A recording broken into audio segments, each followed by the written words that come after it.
Welcome back, everybody, to me talking about the Wheel of Time, and that dragon is getting reborn by the hour. This is me talking about the second quarter of the book. This is chapter 15 to chapter 30. We'll go into it, and surprise, surprise, I have very little to complain about today. I mean, I still have some, but it's minor compared to what we got in the first two books. So, well done there. I am very much happy about that. This is definitely, so far, my favorite Wheel of Time novel. I mean, it's only the third out of 14, so there's room for improvement and room to actually fuck it all up again. We will see where all of this will be going, but today I have very little to complain, and I have a new beer, because I went to a different shop today and bought beer, and yeah, I can talk about that for a second, but first let's try it and then we'll find out. Cheers.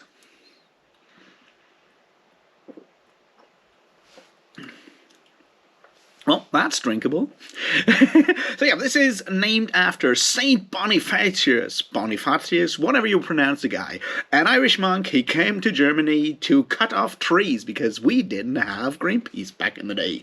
Back in the day being the 4th or 5th century, and well, if you go to Germany and destroy the environment, what we usually do is we'll make you a saint and build a cathedral and name a beer after you. So well done, that guy. Catholicism at its best when it wasn't even called Catholicism. Great days. So yeah, there we are. Not exactly something that you wanted to know, but now you know. Anyway, it's sort of a local beer, so I'm drinking it for the time being. Also, it was on discount, and I am nothing if not cheap. So yeah, once again, cheers to all of you. And now let's talk about the good stuff here. So the entire kind of thing was all in Tar Valon, those 15 chapters. And yeah, all in Tar Valon, and it's mostly Egwene, a little Matt, which I'm very happy that we finally get Matt as a point of view character, and you know, that kind of thing. So let's look at what is going on. We left the girls yesterday when they were all about, when they were basically charged to go and snoop for Black Aja, because that's exactly what happens in a reasonable and responsible society, is that the headmistress of a magic school will find 2 or 3 very special and especially powerful children, well, not really children, but you know what I mean, students, and give them the task to rat out and hunt out, well, mass murderers, to not put too fine a point on it. Terrorists and mass murderers. That's what you do in magic school. I have heard about this, even though I have only read the first 3 Harry Potter novels. I kind of figure that's how magic school runs, unless you have lost your own shadow. Then you're in a different magic school, a much better magic school, and you all should go and read up on the cool magic school that Sparrowhawk went to, because he's much cooler. Also, yeah, if you haven't read A Wizard of Earthsea, then, well, go and do that. It's worth it, it's short, and it's wonderful. Also, Ursula K. Le Guin is I want to say a master. Can I say master? Or is it mistress? Well, she's absolutely one of the best fantasy and science fiction authors of the last century, and you already know that. Anyway, not my point. We are kind of leaving out. We're suspending our disbelief here for a while. We're suspending our belief here because, of course, it makes no sense to have those 3 girls do the work that, you know, technically Magic Secret Service should be doing. We'll leave that out. It makes for a standard plot that we have seen before in mostly YA novels, and at this point it feels very YA. So, there we are. Yes. The other part is obviously that at this point we'll get Matt is getting healed. He gets the dagger taken away from him, finally. He recovers. He has to do a lot of eating. and not doing much else. Sounds like my dream job. So if anyone knows where I can get one of those daggers and then get healed of it, so I can lie around in bed for a while and just stuff my face, that would be glorious. Let me know. I would very much appreciate that. However, not what we want to go for. He does have some fun adventures. He beats up some arrogant noble people, that being Elaine's brother and half-brother, so there's that. And, well, the girls find out something more or less under suspicious circumstances and decide that they once again need to do what they all have to do in every single book of the Wheel of Time that I've read so far, which is near the halfway point or shortly after the halfway point, get off their asses and move to a random place on the map where they'll probably meet up with other people that have been somewhere else, those in this case being Rand and probably Perrin, who's following Rand, as we know. And yeah, everyone is going to Tyr this time round to get the magic sword that is in the rock. Swords out of stones are obviously a magical tradition. We've heard about those before. There's one here as well. So that's sort of where I have like my first criticism. It feels repetitive. We've done this. Eye of the World, everyone is running around going almost to Tor Valon. Then suddenly Moraine says like, you know what? Let's go and find the Eye of the World. That makes a lot of sense right now. It is exactly what a responsible person would do. So they do it, have adventures, and victory. The Great Hunt. The same kind of thing goes on. Everyone is running after that fucking horn. And suddenly the horn gets transported to a different place. So everyone gets transported to Toman Head and Volmar through magical means, magical subway and magical airport or whatever it is, you know, waystones and the ways and whatnot. So everyone once again shows up at a different place on the map to have a final battle and victory! So this time around it's apparently going the same way, the same kind of structure is going on here, right? It's like, there is the sword in the stone, the rock of Tyr, and Rand has to go and take it because of the fucking prophecy, so he runs off to do that. Other people follow Rand, and the girls find very dubious, very, very dubious evidence that maybe they should also go to Tyr. Well, it doesn't say they should go to Tyr. It says, like, the terrorists have gone to Tyr. So, obviously, our three, well, technically students of magic school, which are also the most powerful students and more powerful than anyone else, magicers in magic school, magic girls, decide that what they should do is also go to Tyr to, well, I assume the end will once again be victory, but I don't know yet, and we'll find out on Thursday, I assume.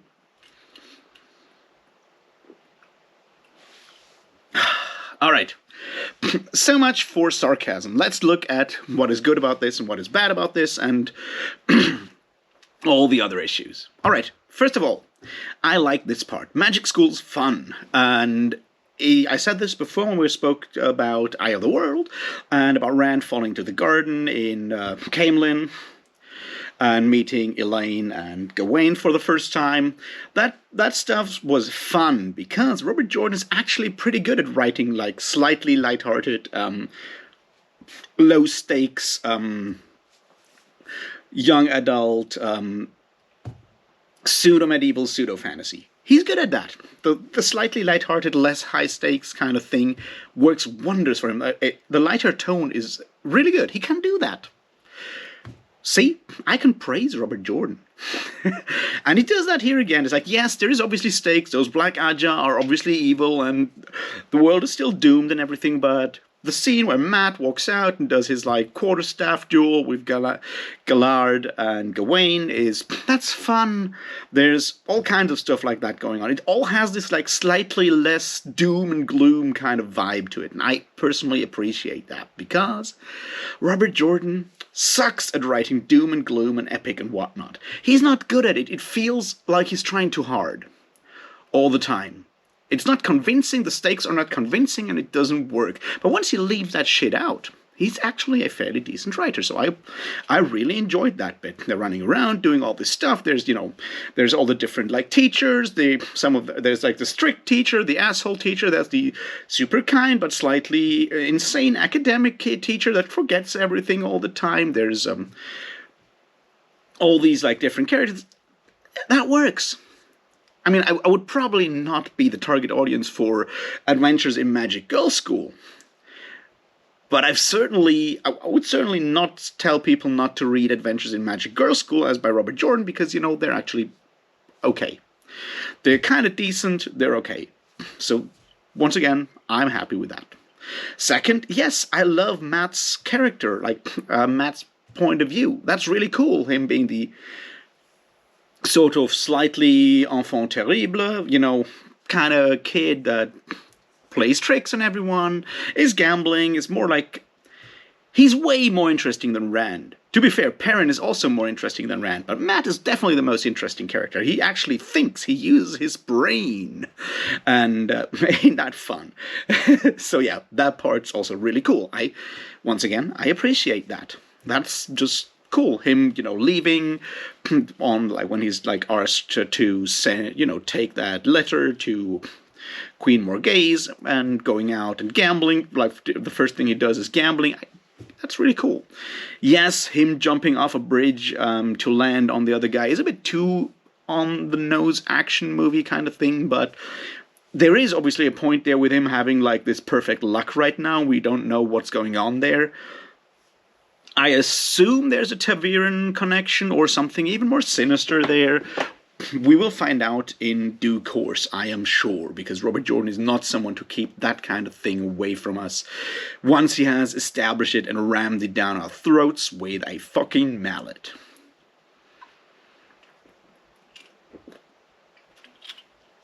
So yeah, so much for the praise.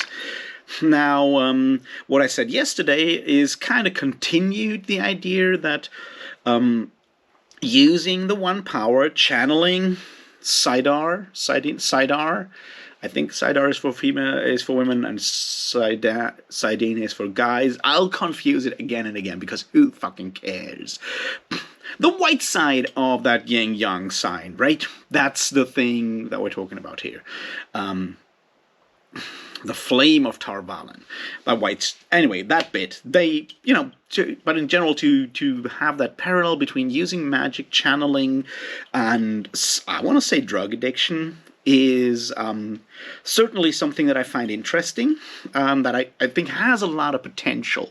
I've said it before, the idea of stilling or gentling as a metaphor for sterilization is something that I do not appreciate. For sterilization, I do not appreciate that. I think it's still there. It's a valid interpretation, and I assume we'll go back to that again and again. But right now, the whole, like, when they're channeling, and it feels so good, and they want to do it more and more, that's very much, your typical, like, cautionary tale when it comes to drug abuse or drug use. Now, obviously, that is not exactly a new phenomenon. The idea that, power is addictive, that obviously also goes for magical power. It's out there. We've heard it before, but it's so far it's handled decently. So yeah, it's kind of introduced from time to time, and it is mentioned, here and there. And Elaine is obviously very fond of channeling, and others are too. And so, as I said, it's not bad. It's not all bad, and I'm fine with that. We'll see if if Jordan does anything like actually meaningful with it later on. We don't know yet. But so far, as I said, Adventures in Magic School is the good part of this book, and I hope we'll get more of it in the future, or at least more Matt and a bit more Egwene, maybe actually Elaine. I would very much like to have her point of view at some point. That stuff's cool. So, let's talk about the not-so-good stuff. There's minor issues there, right? We'll start with the minor issue that the idea of the...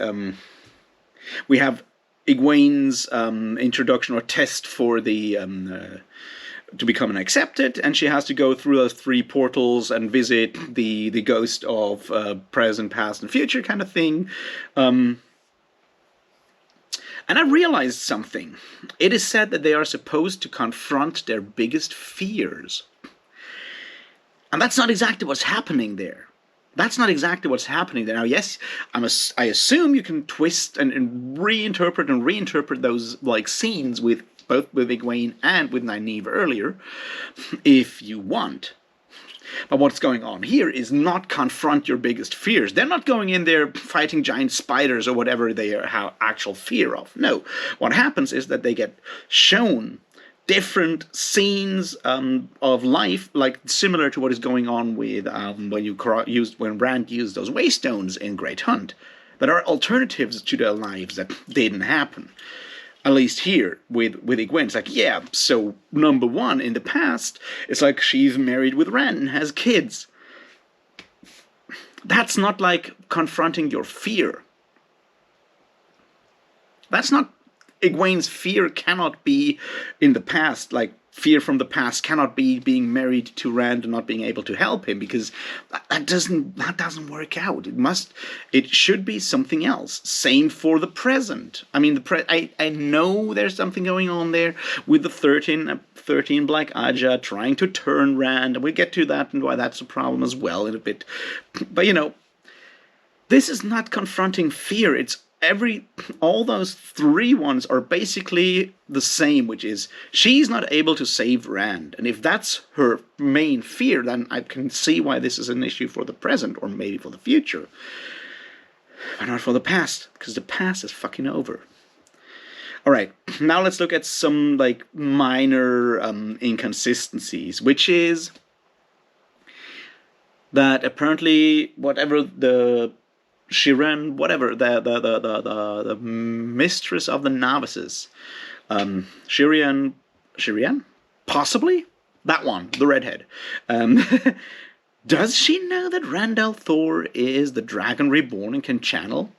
I think she should not, because as far as I know, there's exactly 5, maybe 6. Yeah, 6 Aes Sedai who know that, or soon to be Aes Sedai. Those being the Amelin, Seat, Shuan, whatever her name, Moiraine, Varen, and our 3 girls. And I'm not even sure if Elaine knows that he can channel, although I guess she kind of knows that he's a Dragon Reborn, so he probably in it. But so when Egwene comes out of that gate of the middle one, is like talking about that they can turn him, and Shirians or Shiren.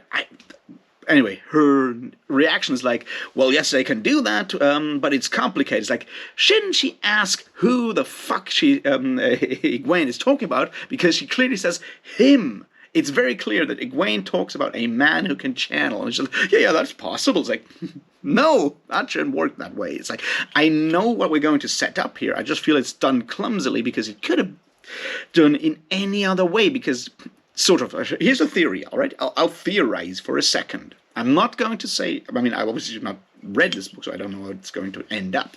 But we get told that you can turn someone from the good side to the dark side, recruit them to the dark side, who's already a channeler. And you can apparently do that in a way where they have like no choice but to be dark side afterwards. And what you do there is you take 13 very powerful magickers and Murdral as power conductors or whatever. So you need 13 evil people, and then you can switch someone, and I don't know.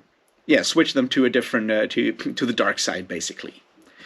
Now, we're not going to talk about the question, like, how that could possibly work, because it's like, shouldn't joining the dark side be a choice? And if not, maybe that's mind control going down. Who knows? It must be connected in some way to using the one power. Obviously, right now, Egwene is afraid of the fears that that's exactly what they're going to try to do to Rand.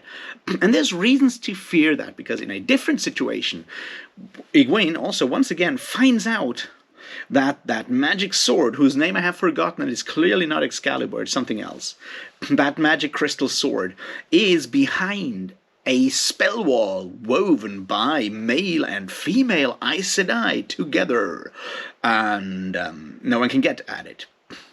So, I guess what we're saying here is that the plan for the evil gang, for the Black Aja, would be to repolarize Rand to evil, because he can channel. Then evil Rand and evil Leandrin, or any other of the evil Aes Sedai, Black Aja, would be two people that can channel, both be evil, and one of them is able to channel Saidin, and one of them is able to channel Saidar, so they can undo the spell protection. Like they can break open the safe, the magic safe that the magic sword is hidden behind. That's sort of what I expect will be the plan of the evil gang right now. Will that work? I don't know. But that's sort of like, that's just my prediction for how this book will kind of end. Obviously something will go wrong, and then Rand or someone else, Perrin or Matt, will pick up the magic sword, and then we'll see where things go from there. But that's sort of the evil plan there. I see how this is set up right now, with like Egwene getting all these hints, or the reader getting those hints, and you have the 13 Black Aja have left, so probably they're going to do the repolarizing kind of thing with him, and we'll see.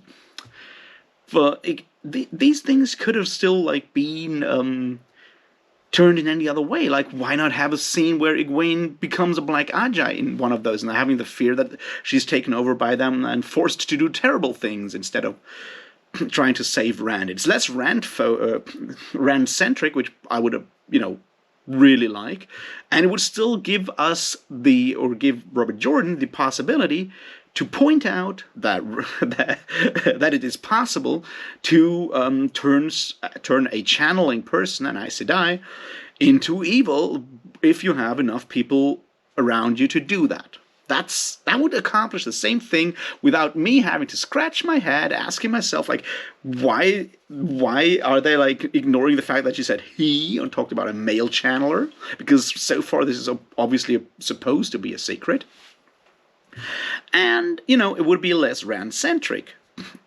And wouldn't that have been like really, really cool? But then again, I am not Robert Jordan's wife, and thus not his editor, so I obviously had no chance to tell him to change that bit. Anyway, water under the bridge.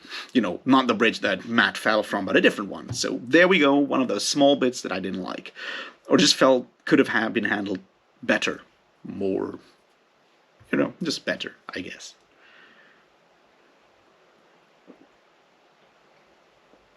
Plus, once again, the idea of like the fears of the past, fears of the present, and fears of the future kind of thing is a really cool idea, but with Egwene it just felt like it was the same kind of fear all the time, so who knows.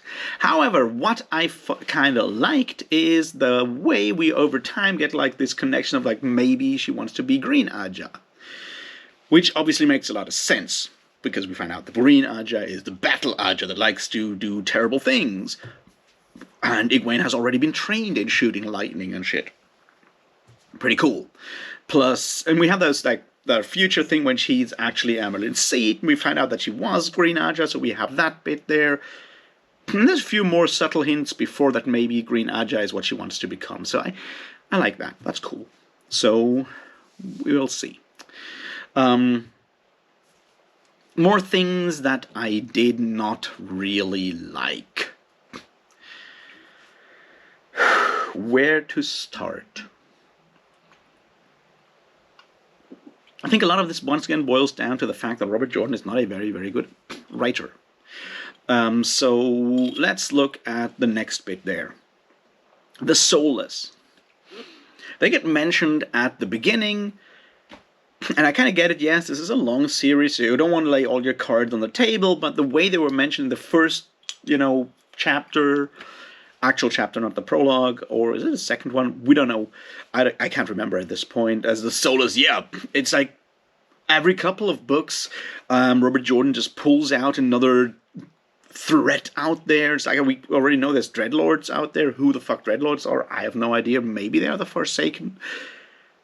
These things still are so vague. The whole like that part of the world building is still very vague, very vague. Cats. And I don't mind non-completely explained worlds. That's fine. It just feels weird because it feels like there are some bits there that should be known and that should be explained or could be explained, or that even if our point of view characters don't know, we should probably get some bit of an explanation before, like they should be smart enough to ask. So when Moraine or Lan mentions the soulless in chapter 1 or 2, why is neither Min nor Rand nor Perrin saying, hold on there a second, ye good Aes Sedai, or ye brave warder? Could you please explain what the fuck's going on? No one does that. It's like, yeah, the soulless. They must be terrible. I'll probably not ask. I don't know. Well, there we go. Just a small bit where I was like, it could have been, it could have been handled in a way that would have satisfied me more. But then again, probably my personal satisfaction is not what Robert Jordan was trying to achieve with this book. Let's look at another bit where I think things could have been handled in a better way. And that is character growth. Now, I know there's going to be character growth, obviously, at some point, and we can see some of it in that kind of starting conflict, or not even fully conflict, but rivalry, or whatever you want to call it, between Egwene and Nynaeve, right? We can see some of it kind of beginning there. However, most of those characters, Rand, Perrin, Matt in particular, the girls as well, but mostly those three. Every time, and this kind of folds into another thing, which is repetition ad nauseum, which really pisses me off, and we're going to be back with that in a second, but it's like, okay, so they're supposed to be, around 18-ish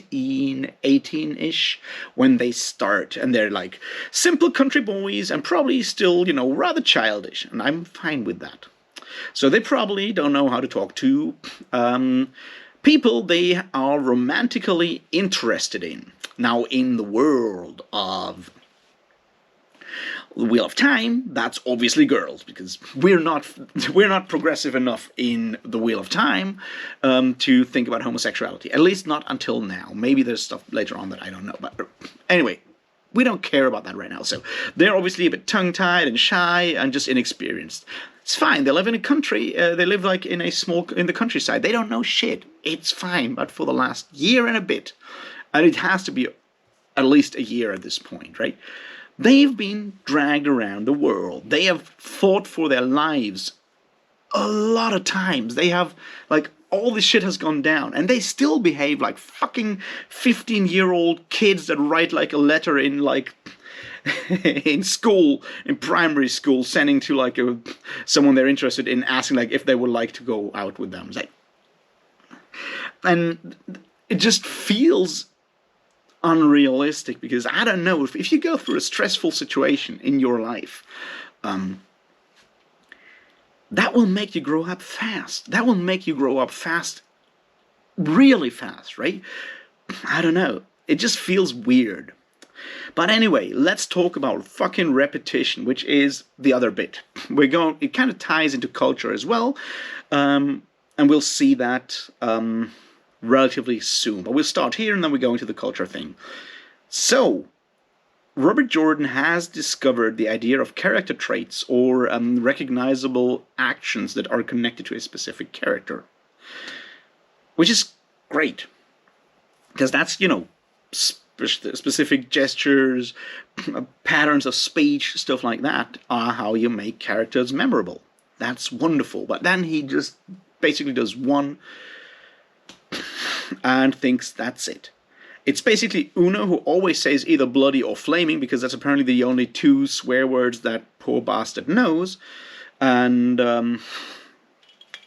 it becomes super ridiculous, because if he is a angry, coarse soldier that swears all the time, a bit more creativity in swearing would be, not completely amiss at this point. But it's always either bloody or flaming or bloody flaming. And I'm like, yeah, I don't know. It becomes ridiculous. I know what he's trying to do, but it just feels so cartoonish at this point that it's an issue. Next case in point. Matt, Perrin, and Rand. Like, every time Rand, Matt, or Perrin are faced with a woman, in their case, a girl they are interested in, they feel... they get like all shy and wish that they were either one of the other two, because those other two obviously know how to talk to girls. And that's really funny the first time it happens, all the way back in Eye of the World. It may even be funny the next time it happens, like the way it is done in also Eye of the World, when you have Perrin running around with Egwene and Matt and Rand find Else Grindwell, whatever, yeah. And Rand's like, oh, I wish I was Perrin. Perrin knows how. And on the other side, you have Perrin, and Perrin's like, oh, I wish I was Rand. Rand always knows how to talk to girls. That's not brilliant character writing, but it's okay. It's sort of in character for these country boys. Works. But we're 3 books in, and every single fucking time any of them has to face someone of the opposite gender in around their age range, they always think the same thought. It's like they have like these 3 cards with like the 3 thoughts that they're allowed to have in their brain, and then that one is flipped up every single fucking time. And now we get Matt's point of view, and he does the same fucking thing. I know it's a little thing. It's not a make it or break it kind of thing for this book, but it's annoying as fuck, and it's sort of one of the things that crops up more and more, and I'm trying to call this something of a pattern. It's like Robert Jordan is not very varied in his like bits and pieces that he uses. He has like these things and he falls back on them again and again, and he does that so often that I begin to recognize it. That I can't ignore it anymore. It's that bit. It's the blaming, the bloody flaming cursing of Uno. The flaming cursing of bloody Uno, I guess. Who knows? It is, and we're finally there. I know a lot of people make jokes about it. The braid tugging. Once again, the idea that Nynaeve has her hair braided, because we know that from the beginning, is a cultural thing. It's sort of a sign of womanhood, and I guess, that you have passed into actual womanhood from girlhood. That's decent. That's cool cultural background and so forth. The other fact that she is obviously a passionate person that tries to have, that struggles with controlling her emotions, is how I would put it, for all kinds of reasons. That's also fine, and the fact that her tugging on that braid of hers is a sign that she's agitated. Wonderful. And we get that mentioned fairly early on once, and I think it happens one time that I read over it in Great Hunt as well. I'm like, that's cool. Come the Dragon Reborn, she does it every single fucking moment. It's like, once again, I know what you're trying to do there, Robert Jordan. You have figured out one way to characterize Nynaeve, to give her some sort of recognizable, behavior pattern. And that's wonderful. But you're overusing it to, a point where it becomes ridiculous. It's, yeah, there's some of those repeating things. And that's sort of, once again, one of those things that I feel are very much a YA thing. Because, I'm obviously not an expert on YA reading, but it's writing and YA novels. Because I'm not adult, but I'm definitely also not young, so who knows. my point is that you have a more limited set of expressions or whatnot in your characters that you repeat again and again is part of a simpler form of prose and simpler narrative styles, which is part of what you do in YA novels a lot of the time. And I'm fine with it, but he does it too, like, he repeats the whole braid tugging right now to a level that is insane. I mean, it's only Nynaeve who does it, but she does it in every scene right now. In Magic School, in Tar Valon, she basically tugs her braid every single time she's on screen, or on the page in this case. And that's annoying at this point. From a cool like gimmick or like a cool expression that makes her like more stand out more, it turns into something that is just annoying or just laughable. Which is, sort of the point that I have in general with the idea of him, of Robert Jordan being a very blunt author that overdoes these kind of things.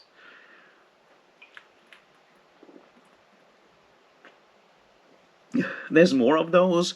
Like, every time we're talking about every time we're talking about Egwene, and apparently also else, but it's always about like how large their dark eyes are and stuff like that. But I can live with that. But the braid tugging is over the top right now. It's like, I thought people were joking about it when people were making the or like exaggerating it, but no. Right now, braid tugging is really fucking annoying because it doesn't serve. It kind of fails at the thing that it's meant to do because he's overdoing it. Limited expressions. Let's continue with the limited expressions, and let's talk about the Amerlin Seed, who we have found out is from the seacoast. I guess from Tyr. I think from Tyr, but whom it doesn't matter. So she grew up on a fisher boat, and it makes a lot of sense to have that come through in how she talks and how she thinks from time to time.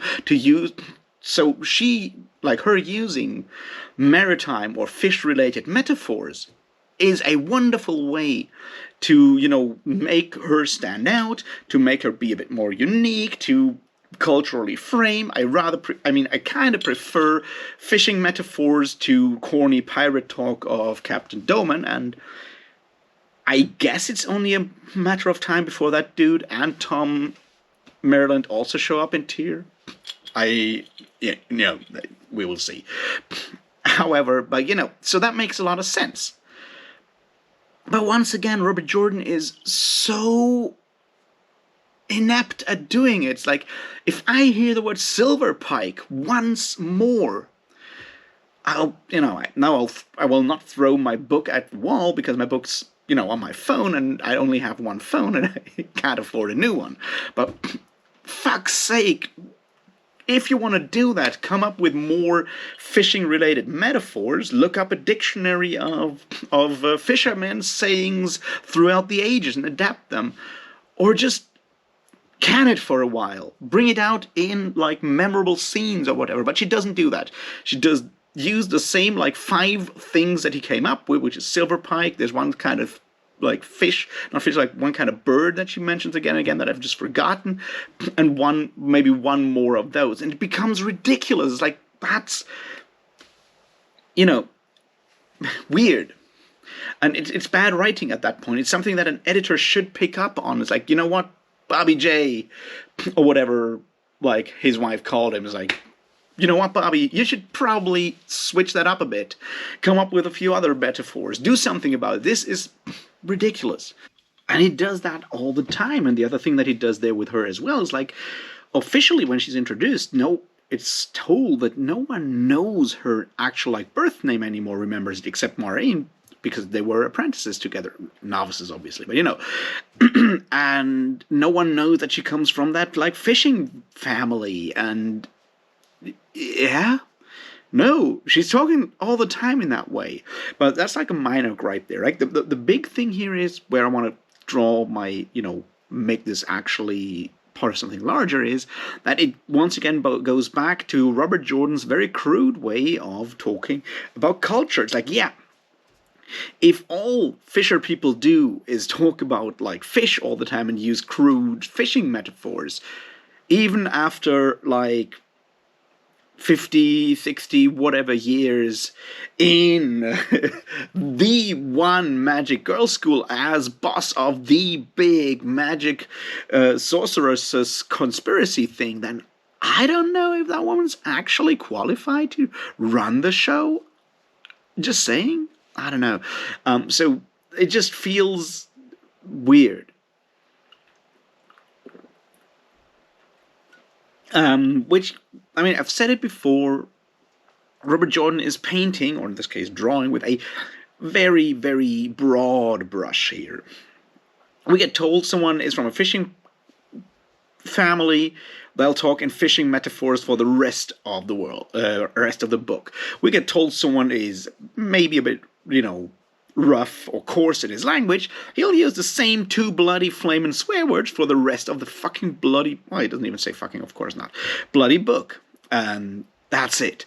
And this continues, right? It's like everyone in Kyrian or whatever that name of that city is obviously always backstabbing and about intrigues and shit. So everyone will be oily and unctuous and treacherous. Like, there is a weird uniformity to all of these things all the time, and he tends to overdo it that way. See, that's sort of like, I mean, that's like the other thing that we have in this book, that he ideally has a good idea and then kind of fails at actually delivering. And that is paranoia, right? So obviously those girls set out to find the Black Aja, the terrorists, so to speak, magic terrorists. So they start out suspecting everyone for the most ridiculous fucking reasons, like Varen. It's like, yeah, Varen, first of all, I mean, I see what he's trying to do. He's trying to bring across the, like, it could have been anyone. So they start to to suspect everyone. But once again, those characters are such, simplified characters, like Elida. If Elida turns out to be Black Aja, I'll be very, very angry indeed, because, yeah, she's arrogant and she behaves abrasive, and it would be so easy, because she's also Red Aja, to make her one of the Black Aja. That would be so Robert Jordan, and this is sort of like the problem, that at this point, I suspect Robert Jordan of going that way, because he's Captain fucking Obvious when it comes to, like, doing these kind of things. Which, to bring this all back together to where we started, I did enjoy the tone of this part of the book. I did enjoy some of the stuff he's doing there. The whole fact that apparently there's also, like, shape-shifting going on, because someone could disguise themselves as Elsa, was suddenly called Elsa, which is sort of like, yeah, I guess it makes sense, but why is she suddenly Elsa if she was Elsa to everyone before that? We don't know. That's an interesting information. Celine now, obviously, once again, what's her name? Lanfear, with her whole, like, it's all about the fucking glory. I don't know. We'll see where all of that goes. She has the potential to become a great character, but at this point, I don't trust Robert Jordan to actually write good characters anymore. And that's sad, is like, if I don't trust a writer after, like, 3 books, because so far he's gone and, like, fucked up every opportunity and every idea he came up with, that doesn't bode well.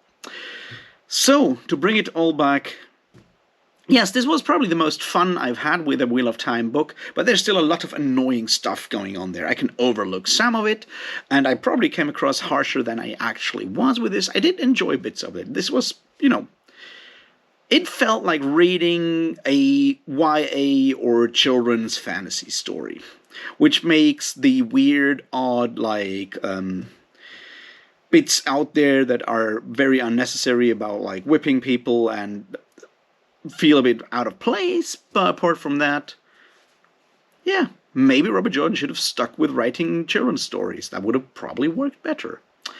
Anyway, let me know what you think about all of this in the comments. I'll talk to you tomorrow about the next bit of, well, The Dragon Returns, the Return of the Dragon.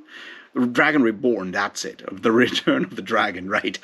About the Dragon Reborn, and we'll find out if I am still optimistic or if it all falls down again. And we'll find out whether my predictions on where this will be going are coming through as well.